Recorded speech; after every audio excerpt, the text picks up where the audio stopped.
සුන්දර සුබ ලස්සන රාත්‍රියක් වෙන්න කියලා ඉතින් හැමෝටම ප්‍රාර්ථනා කරනවා. ඉතින් ඒ තමයි මගේ ආදරණීය පෙම්වතිය අමායගේ.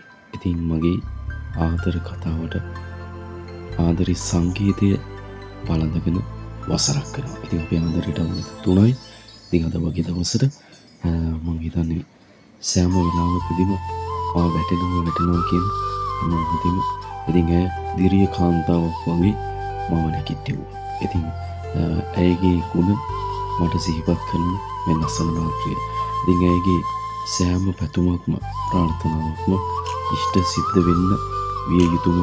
ඉතින් ඒ වගේ අහිංසක නිර්භීත කෙනෙකුට වැරදෙනවා නම් ඒ කෙනාට හරි උපදෙස් අනුශාසන දීලා යහමඟට ගන්න කෙනෙක් තමයි ඉතින් අමාය කියන්නේ.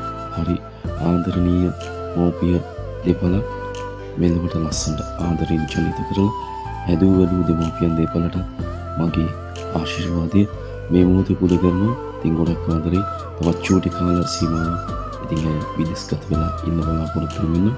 ඉතින් එතෙක් ඉදිරියටත් මේ ආදරේ නිමක් නොමැති සාගරේ. ඉතින් මදාවත් නුඹට විතරයි ආදරේ. ඉතින් මේ ලස්සන වේදිකාවේ ජනප්‍රිය ගීතරු තාරකාවන් රැසක් පිරිවරාගෙන ඉන්නවා.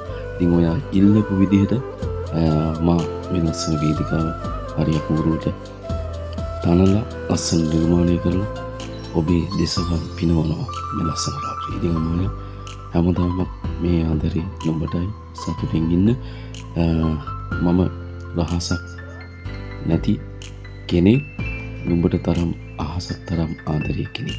ඉතින් මාස 11යි දවස් 23යි කාලය ක්‍රමක්‍රමයෙන් ගෙවිලා ගිහිල්ලා නුඹේ ආදරේ මාළුව බැඳලා නුඹ විතර මට හිමි කළා. ඉතින් ආදරේ හැමදාමත් ඔය ආදරේ හැමදාමත් සතුටින් තියේවා. හරිම ආදරණීය ලෙස නුඹ මට විතර වේවා. 20යි 26යි මේ ලස්සන රාත්‍රියේ